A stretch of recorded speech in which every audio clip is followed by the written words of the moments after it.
Hi, guys. I'm Rene Garza Jr., And I'm Freddie Guevara. and welcome to Tailgate 956, where we cover sports across the Valley and the Lone Star State. Before we begin today's show, we have to give a shout out to our sponsors Apogee Comics, the best in independent comic books. If you're looking for a great read, get yourself an Apogee comic book. And thank you for making Apogee your next day. We would also like to thank Rick's Auto Shop, where you can take care of those auto repair needs. Yeah, the auto repair thing, yeah. So, hey, man. Hey, how you doing, Freddie? How about this weather? It reminds me of Sunday, but we'll get to there right now in a bit. Yeah, those days were pretty cold. Pretty cold. Uh, They were really shocking. Well, before we get into football, with 138 days before opening day in the MLB, the Rangers are enjoying a well-deserved World Series win. But there's a lot of stuff going on at Minute Maid Park behind the scenes. So, as they're enjoying the win, there's stuff brewing in the city of Houston. As the position for manager for the Houston Astros is still open, and a lot of Houston Astros fans are wondering who's going to fill that role. I know Freddie here had sent me an article explaining that Ron Washington was interested in getting that role, right? correct. I remember that, and I was like, that's an interesting choice. But I also found out this week too that he accepted the manager job role for Los Angeles Angels, which good for him. But honestly, I feel that the Astros are better off without getting him involved in that position. And here's my reasons why. Yes, of course, he managed the Texas Rangers for 2 seasons, took them to the World Series, but in the end, they didn't complete the goal of winning that. And that's why the Rangers won it this year barely. They would have had two. Yeah, they would have had two way back then. So you feel that they would have ended up coming short? Yeah, I felt like if he would have gotten the position, I felt the Astros would have probably coming up short again this upcoming season. Who do you feel would be a great role for this team? Actually, the good thing you asked because that's where I was heading towards. That Joe Espada, their bench manager, like a lot of people, a lot of fans, including myself, are agreeing that he should take that position. And here's my reasons why. He already has experience with other teams, all positive results. Mm-hmm. He joined the team in 2018, so he already been around with two other managers that managed the Houston Astros winning wise. So he can get both best worlds from AJ Hinch when he was a manager, and now that Dusty Baker, as a manager too. Like I feel that he could bring both of what he learned off them with the team, and they could dominate next season. Great qualifications, and he's already with the team. Yeah. Of course. Like the players know him well. He's beloved in that clubhouse, and the players know him well, and he can work with them with their flaws. For example, Jeremy Pena. I'm not talking smack about Jeremy Pena, but like since July, he hadn't been the same the way he was, in his rookie season. So I feel like maybe he can help them through whatever struggles that he was going through towards the opposite end of July till they were out against the Rangers for the World Series. But I feel that Joe Espada will be the perfect choice to fill that role, as the Houston Astros manager. And I hope they make that wise decision and pick him. Although they know what they're doing, even though they're slowed down, I feel that they might pick him. They might pick him for that role. And now I'm on the edge of my seat already. He sounds like a good fit. I mean, he's already already got the qualifications by what it sounds like. I mean, you make good points. Yeah. Well, I hope so too. If Houston Astros, anybody watching, pick him. Let's hope to pull through. Yeah. Well, from the diamond field, let's go to the gridiron and a little pigskin. How about these shocking Sunday games that happened this past Sunday in the NFL? Shocking in both ways. Those Texans, man, that upset win. Oh yeah, that upset. That was such an awesome fourth quarter. Oh man, I thought they were gonna lose that one. Great man. Fourth quarter, a comeback from behind with CJ Stroud. Man, Yeah. that guy can do it. That guy's the QB. The Cowboys need to take lessons from that because wow, that guy talk about clutch. I honestly thought they were gonna lose that, man. The way it looked, because the defense fell apart. They do need to work on their defense though.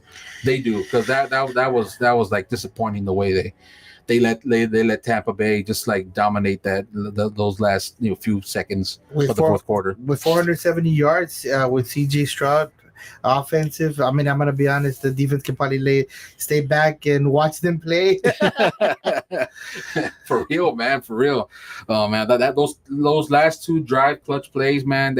It showed that he had the stuff. But Like, what surprised me most is that he outplayed Baker Mayfield.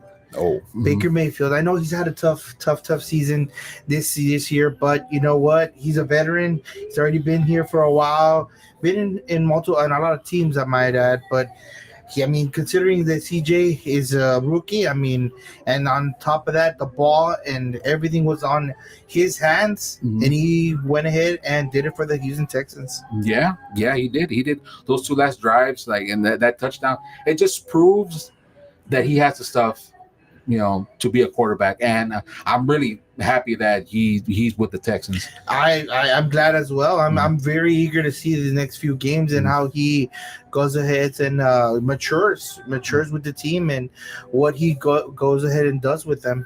Yeah, I'm looking forward to that too. Actually, I was looking at some power rankings online, and they got a good power ranking of A. Actually, they went up.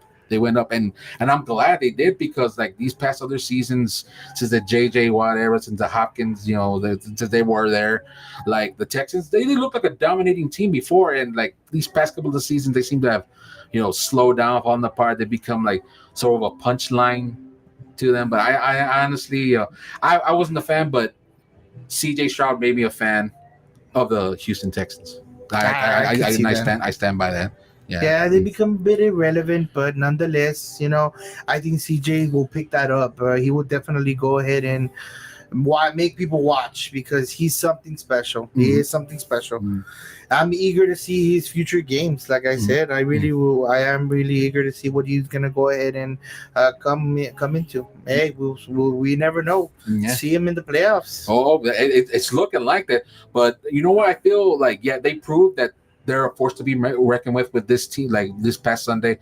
Hopefully they can continue with that, because I think the next team that they're going to face off against this Sunday is the Cincinnati Bengals. The Bengals, and that's going to be a very good test for CJ. Yeah, that's going to be a slugfest, because Joe Burrow and, who they? Those Bengals ain't no joke. They're no joke. Once they get heated. But you know what? I will say that they need to go ahead and protect them. They need to go ahead and protect them and make sure that they build a good line for him. Yeah, they do. Despite the injuries that the Texans have, like I feel that they'll do well. They'll do well. I hope they'll do well. I hope they win, but if not, it'll be a good game. I hope it's a good game. Yeah. I'm excited to watch it. I really am. Yeah. Well, countdown days, a couple more days till Sunday. A couple of more days. Now, back to a sad side, the Dallas Cowboys. Let me wash this bad taste out of my mouth. Clear throat, don't Freddie. Clear throat, man. So, what are your thoughts on that, brother? Go ahead, preach. My opinion. It's a great game. It's a great, fantastic game. There's too many field. There were too many penalties, and I feel that a lot of them affected the Cowboys negatively. And well, let me ask you. All right. Do you feel like the refs dictated the game? Yeah, and there were a lot of calls that they didn't call for our guys, especially holding calls, because there were some that they should have called, and I was like left dumbfounded of why. What's going on? Yeah, what's going on? Yeah, apparently the refs were playing with the freaking Eagles. What were the refs watching? Yeah, they were watching the Texans. They were watching the Texans game. They were watching the highlights. Maybe should have watched the refs on how they officiated that game. My two key moments in the game. All right. The big ones that I might add were really the hands to the face penalty when they threw the flag and then they picked it up. Yeah. That one was big. What's going on?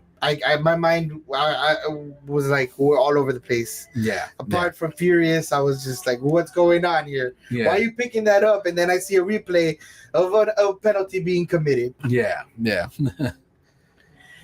I've read comments and I was reading and I'm trying to just play both sides of the field, be a little bit, fair. Okay. And I was reading some comments and I said, you know what? Some of the Eagles fans said that there was a holding on one of our offensive linemen. And I said, okay, fine. You know what? Yeah. Throw both flags. Yeah. Yeah. Throw both flags. What is that? What happens? We get a replay down. Yeah. Offset, replay on down. That's something that what happens? That failed us. Yeah. That failed us. Yeah. Because it was a positive on our side. Yeah. Yeah. I think that was a big play. And I gotta say that would have been a major, major difference in the game. One play can, as everybody knows, can make a big difference. The second one, the one that everybody's talking about, is that knee half a yard short. Oh, I know that knee. Yeah. Okay, that half a knee. Okay, well, I agree. It was a correct call. Okay. But that ball was in the air, and he was already being tackled. For me, that's pass interference already. While they're touching you, you're already tackled. That's why his knee was down. Yeah, yeah. But I've read other comments that say, "Oh, what about that holding against on the lineman on the back?" Yeah. You know what? We go back to the same thing. Offset. Hey, that's a positive on us. We get a replay. We get another down. Yeah. That's a lost chance that we got. I just feel that, no matter how you sugarcoat it, no matter how you go ahead and see it, it was a bad call. It was a bad call, and I feel the Cowboys. The Cowboys left a lot on that field, and the refs did not help that situation. No, they did not. They did not. Hopefully, once they face against the Giants, it'll be a lot better, and I feel it probably will be a lot better. It should be. We need to dominate that game and get back on that roll. Get back on that momentum. But you know what though? Even though they lost, I felt Dak did perform well than other games and then other games. Dak's performance was great all game long. No interceptions on top of that, I might add. No interceptions. That's a big thing for him. That's true, right? He did not throw any interceptions, right? No interceptions. He was very careful with that ball. Except on the sacks. And that's what hurt us at the end, I feel. Like that's what he hurt us. He doesn't throw it away, and sometimes I know it might be hard, but you gotta find a way. Reset. I mean, on the last key moments of the drive, the last drive, he took a big chunk of yards. And he did take a good chunk of those. Yeah. Yeah, it affected us very negatively. Yeah. But I feel but we're watching the game together. You had said that they should take notes from CJ Stroud. I know we've talked about CJ Stroud. As you can tell, we're fans. Big ones, man. He's just a rookie, man. And he's just a rookie, but yeah. But the way the offensive line guarded CJ Stroud, I think the Cowboys offensive line should do the same thing for Dak. And I feel that those last two drives, that would have helped us out greatly. And I feel that we would have won that game. We would have won that game. Besides the refs pretty much screwing us over a lot. Yeah, those refs. What? Either way, I mean, with all that chances, it's just a bad taste either way. Bad taste. Yeah. Well, we need to go ahead and put this behind us, put it all behind us, and look forward. Because you know what? At the end of the day, we're gonna see them again. And they have a tougher schedule than us. And I'm not gonna lie, in these few games that we have coming up. So that game's also going to be very important, and that could make a big difference maker. I feel that this next face-off that they go up against the Eagles, we're going to dominate. We're going to dominate well enough into that game. We're going to dominate greatly into that game. We're going to be at home, baby. Yeah. Nice and snugly at home. Yeah, and now they're going to have to deal with our fans. Well, guys, before we go up to our next segment in basketball, we have to give another shout out to our sponsors. Apogee Comics, the best in independent comic books. If you're looking for a great read, make your next comic book Apogee. And Rick's Auto Shop, where you can take care of all your repair needs. Oh man, I need to go for an oil change. I'll probably go to Rick's Auto. You do it in 10 minutes. Quick loop. Let's go. Let's go. Ready, Well- set, go. Well, on the other side of the court, a little basketball transition there. We'll cover our Texas teams, and we'll continue with the sad note of the San Antonio Spurs. What is going on with those guys? A 3-game losing streak? Really, guys? Wow. Like, I was praising, I was all up in arms and joy because Victor Wembanyama, Vassell's back. I was like, oh my, I was freaking out. I was happy. I was happy that, they were winning, like that they beat the Phoenix Suns and whatnot. But 3 games, 3 losses, and not only abysmal points, like double digit, nearly 30, 20-some points. Come on, guys. You can do better than that. The thing is that they have too many turnovers and they're causing too many fouls. They need to work on their defense to, like, regain back the momentum that they had when they played against Phoenix. Or am I wrong? No, you're correct. I mean, that's a big. You're talking about big numbers, double-digit losses, man. Yeah, exactly. Yeah. And even at that, now I'm afraid that they're playing tonight. They're going to play against the Timberwolves. We're going to check that game out later on the night. I hope it's on a positive note that they win, because honestly, the way they've been playing is shameful. I understand that they're a bunch of rookies, but come on, guys. This is the NBA. The Spurs, they're a legacy team. They're a great team. Ooh, big shoes to fill. There are a lot of young guns. I understand that, but if you want to dominate and show that, hey, you know what, we're the San Antonio Spurs, show it. Yeah. Don't play like you've never played basketball before. But that's just my view on that. That's just my view on that. But on to another positive note, the Houston Rockets. Well, we're positive again. 3 wins, 3 straight wins. Yeah, 3 straight wins. Three or 4 wins. I think it was 3 or 4 wins. 3 wins this week. 4 winning streaks. There's streaks 4. Oh, 4. All right. So there you go. There, Dylan Brooks, Fred VanVleet. Those boys.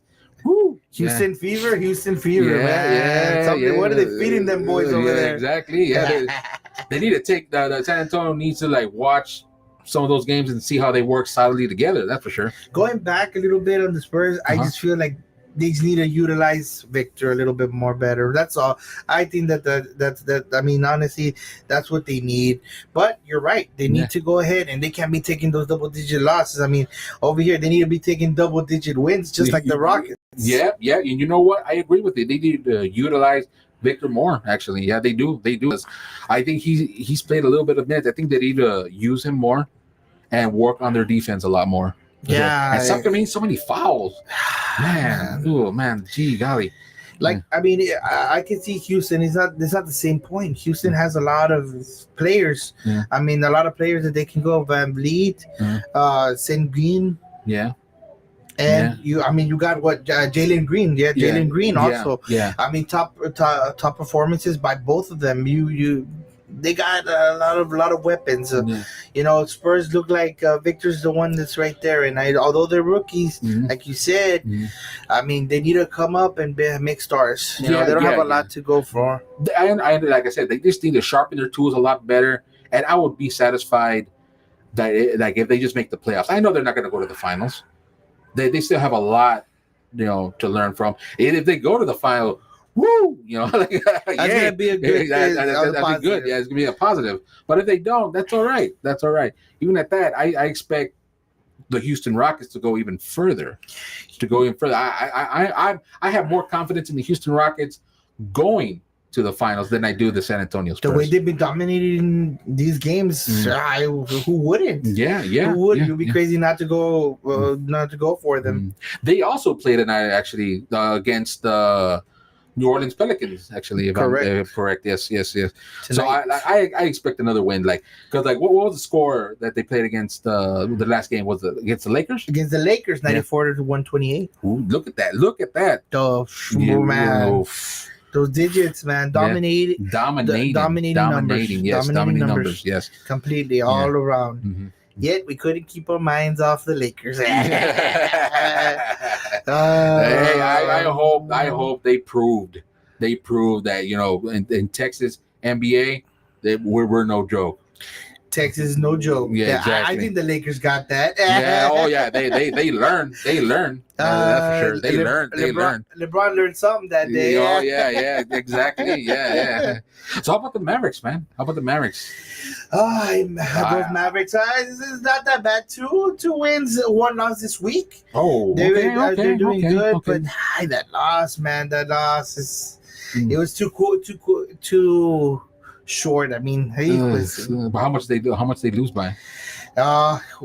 They went ahead and let me go ahead and see. The score on that one was 127-116. Or 127, 116. Oof. And that's another like they're such a dominant team. Luka Doncic and like Kyrie Irving, like they're good, but like come on, I feel like they're missing a key ingredient in that team. Or am I wrong? Man, I thought they had it. I really thought they were a dominating team. I mean, I see this past games they were dominating and they were doing good. They were looking like they were working on all cylinders, but I don't know what happened on the last game. Maybe it's just a fluke against the Raptors, or we'll have to see tonight. Tonight we'll go ahead and see a little bit more of what's going on. Oh, they're playing tonight. Who are they up against tonight? I believe they're probably up against. Let me see. Was it the Nuggets, or I could be wrong? I believe tonight the Mavericks play the Clippers. Oh, they play the Clippers. Oh, that's gonna be good. That's gonna be good. Yeah, I hope they whoop on the Clippers. Oh man, I hope go Mavericks. Go Mavericks. Yes. Go Mavericks, go Spurs, and go Rockets. Yes, go Rockets, yes. Before we cover the rest of our NBA team, we have to give another shout out, guys, to our sponsors, Apogee Comics, the best in independent comic books. If you're looking for a great read, make your next comic book Apogee. And Rick's Auto Shop, where you can get all your auto repair needs. Awesome, yeah. Well, guys, when it comes to Valley Sports, the great Valley, the one that we're a part of, the RJV Vipers have their first game tonight.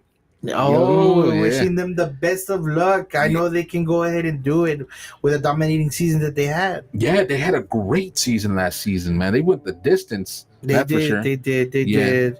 Hopefully they can keep that up. Yeah. Hopefully they keep that. They go up against the Memphis Hustle. Yeah. Nice. Yes. So I can't wait. I can't wait until they come back home and have a home game. We're definitely gonna be there. Oh, definitely. We're definitely gonna be in the house watching the Vipers dominate. Wouldn't miss that game for anything. Yeah, definitely. Well, guys, that's about does it today for Tailgate 956. Thank you for joining us. I'm Rene Garza Jr. And I'm Freddie Guevara. And we'll catch you at the next tailgate, guys.